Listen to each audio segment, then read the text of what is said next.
નમસ્કાર, જય માતાજી, જય હિન્દ, જય જય ગરવા ગિરનાર, જય હો ગિરનારી મહારાજ કી. હું રાજભા ગઢવી બધા જ મિત્રોને, ભક્તોને, ગુજરાત અને વિશ્વમાં વસતા સનાતનીઓને અને જેટલા પ્રેમ ભાવ અને શ્રદ્ધાથી ગરવા ગિરનારમાં આવે છે, તો 22 તારીખે ધજા બંધાય છે. એટલે આ 2-5 દિનો આ આપણો મેળો, માનવ મેળો, ભક્તિનો મેળો, પ્રસાદનો મેળો, એક સનાતનનો મેળો, ગરવા ગિરનારનો મેળો, પ્રકૃતિનો મેળો અને મનને શાંત કરવાનો આપણો આ મેળો.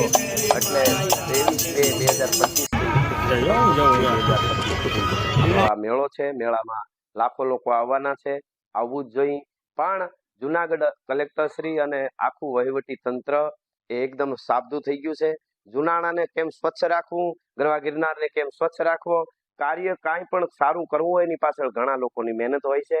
આ એટલે બધાને અભિનંદન આપું છું અને વહીવટી તંત્ર વતી, આખા પોલીસ પરિવાર વતી અને મારા વતી આખા ગુજરાત અને આખા ભારત અને વિશ્વમાં વસતા ગરવા ગિરનારના ભક્તોને, સનાતનીઓને આહવાન કરું છું, આપ પધારો. એની સાથે સાથે સ્વચ્છતા જાળવો.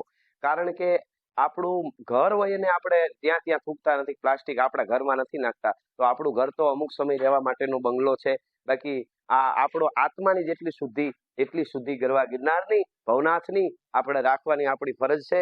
તો બધાને કરબદ્ધ પ્રાર્થના કરું છું કે મારા વતી, વહીવટી તંત્ર જુનાગઢ વતી, જુનાગઢ પોલીસ પરિવાર વતી આપ બધાને પધારો એવું આમંત્રણ પણ આપું છું. અને સ્વચ્છતા જાળવો, શાંતિથી. આપણે ભક્તિનો એક મેળો છે, ભાવનો મેળો છે, હરિહરના જ્યાં હાથ પડે છે, આવો આવો મારો બાપલીઓ, આવો એવો ગરવો કે ધર ધીંગી ગરવો ધણી, માળું ધીંગા મજ, નકળંગ કેહર નીપજે, જ્યાં ધીંગા ખોખડ ધજ. એક બાજુ ગરવા ગિરનારમાં ગિરનારી મહારાજ ઓમકારના ભવ્યહરના નાદમાં, અંબાના દત્ત ભગવાનના જ્યાં નાદ થતા, એક બાજુ ખાવજડાની ડણકું જ્યાં હુંકારા થતા હશે, મયુરના ટંકારો, પંખીડાઓ, અને એ અલૌકિક વાતાવરણ ઊભું કરવું, એ ગરવા ગિરનારનો આપણો શિવરાત્રીનો, મહાશિવરાત્રીનો મેળો છે. તો એને હકીકતમાં મહાશિવરાત્રીનો મેળો જ રહીએ એવો આપણે રાખીએ, એવી બધાને પ્રાર્થના. આવો પણ ક્યાંય પણ આપણે કચરો ફેંકશું તો ભગવાન ગિરનારી આપણને માફ નહીં કરે.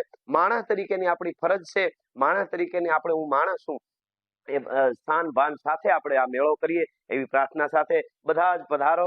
જય જય ગરવા ગિરનાર, જય ગિરનારી મહારાજ, જય હિન્દ.